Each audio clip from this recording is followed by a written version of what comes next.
और एक तीसरा काम हम करना चाहते हैं कि जो पैसा स्विट्जरलैंड और विदेशी बैंकों में वो आ गया, अगर भारत में 110 लाख करोड़ आएगा, तब इसके लिए हम क्या करेंगे?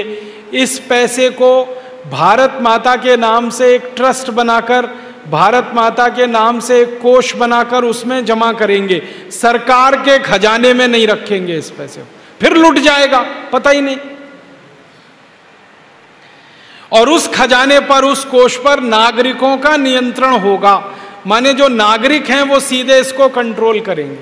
फिर आप बोलेंगे इस पैसे का करेंगे क्या? इस पैसे से सबसे पहला काम ये करना है कि गांव की जो गरीबी है वो दूर करनी है।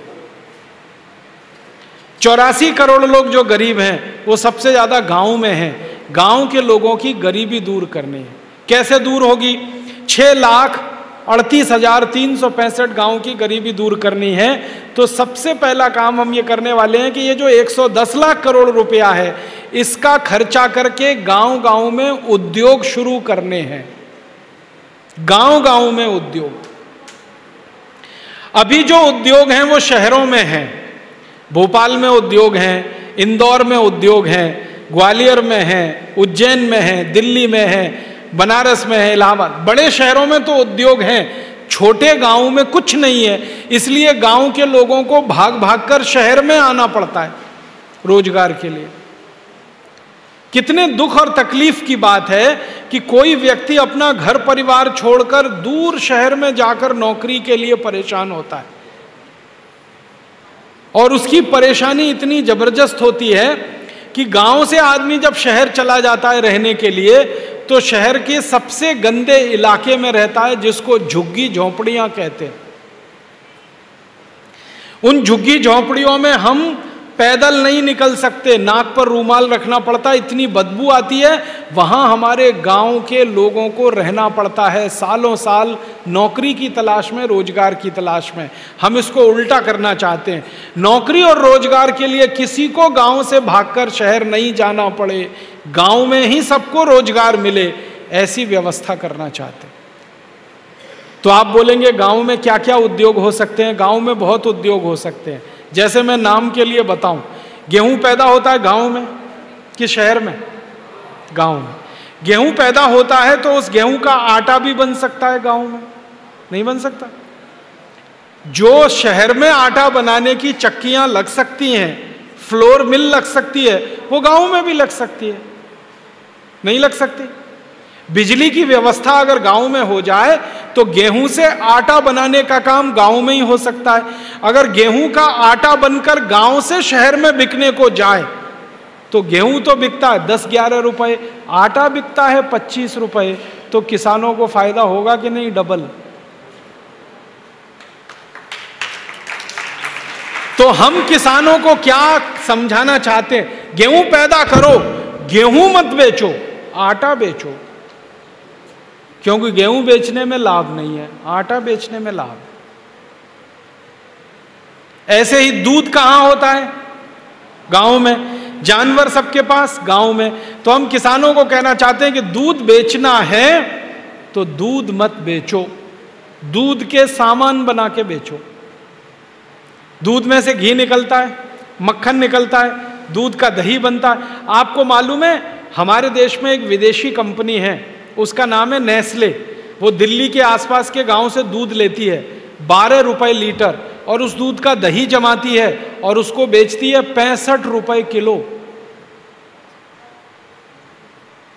आजकल आपको मालूम है दही के छोटे छोटे पैकेट आने लगे।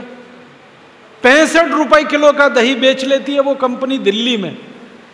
दूध से दही बनाना कौन सी खास बात है बताओ जरा? कौन सी मशीन लगती है इसमें ये बताओ? कितनी पूंजी लगती है ये बताओ? एक पैसा लगाए बिना, बिना कोई मशीन के हम दूध से दही बना सकते हैं। अब दूध से दही वो कंपनी बना सकती है तो किसान भी बना सकते हैं। तो हम किसानों को कहना चाहते हैं दूध नहीं दही बेचो, 65 रुपए किलो का बिकता है, दूध तो 12 रुपए किलो का है।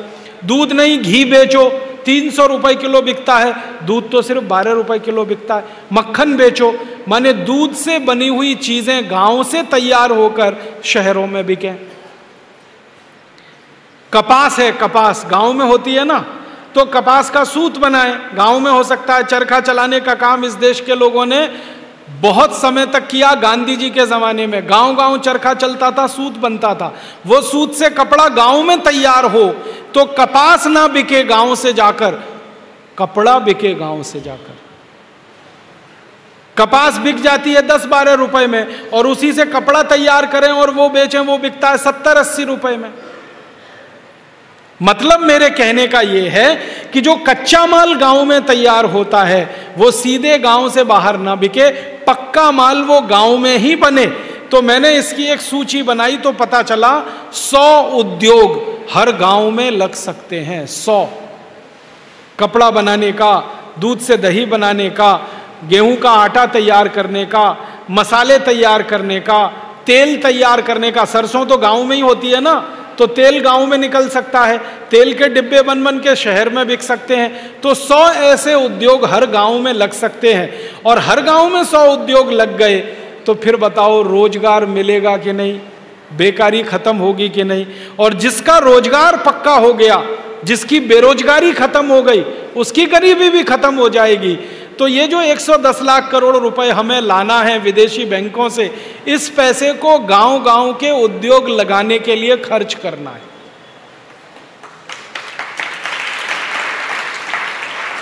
और कहां खर्च करना है? हमारे गांव में बिजली नहीं है, तो मैंने हिसाब निकाला। 4 लाख गांव को बिजली चाहिए। 4 लाख गांव को बिजली चाहिए तो बिजली कितनी लगेगी? तो मैंने हिसाब निकाला, करीब 50 से 60 हजार मेगावाट बिजली लगेगी। अब 50 से 60 हजार मेगावाट बिजली लगेगी तो ये कहां से आएगी? इसके लिए बिजली घर लगेंगे। एक बिजली घर अगर हम बनाते हैं 1 मेगावाट का, तो उसमें 4 करोड़ रुपए खर्च होते हैं। इसको सुनना ध्यान से। एक बिजली घर हम बनाते हैं 1 मेगावाट का, तो 4 करोड़ खर्च होते हैं। 60 हजार मेगावाट के लिए बिजली घर लगाएं, 2.5 लाख करोड़ खर्च होगा। तो 2.5 लाख करोड़ माने